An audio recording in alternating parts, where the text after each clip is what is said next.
My name is Bill Cox. Here I am with the project I've been working on for about the last year or so. This is a 48 Anglia that my dad used to drag race about 30 years ago.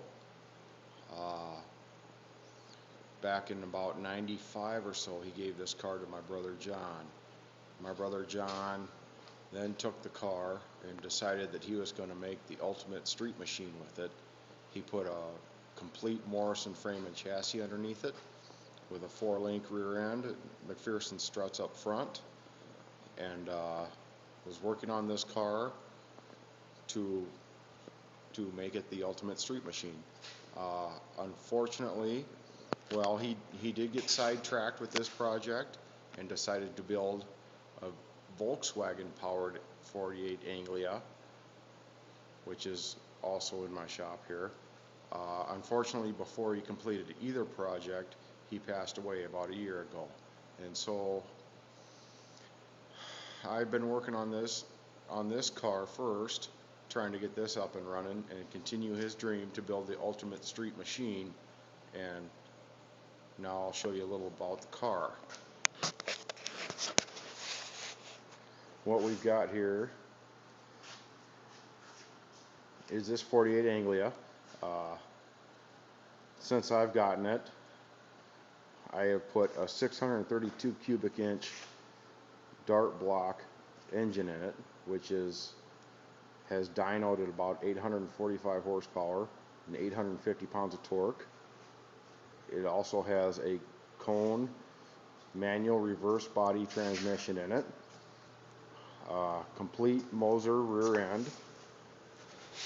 It has a Detroit locker, 35 spline axles,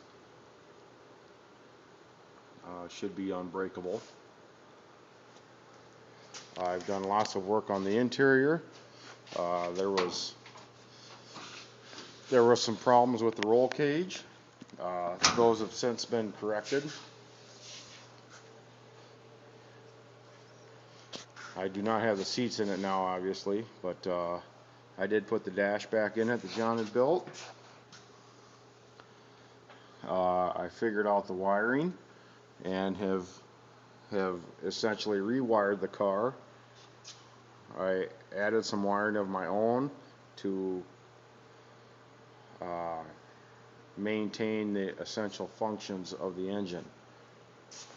What we're going to do here is the first initial startup of this car. See if we can get her to fire.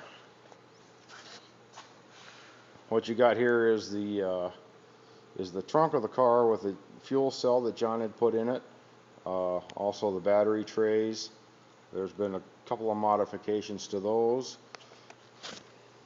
but they are still in the same location. What I had found in building this car, after I decided that I was going to continue John's dream of the ultimate street machine, was that once you put a mega horsepower motor in there, you also have to supply fuel to it, which is not the easiest task to do. And then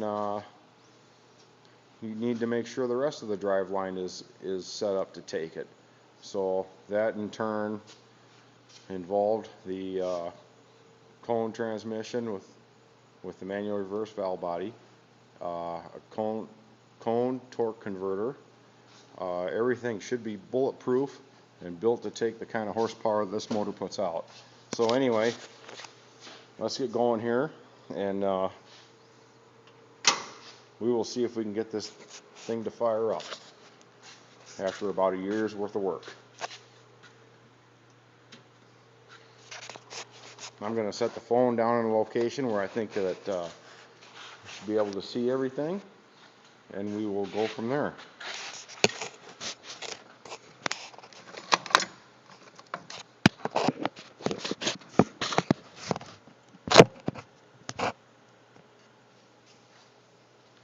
Here we go. Fire in the hole.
honestly, there's a little tuning left, but she does run.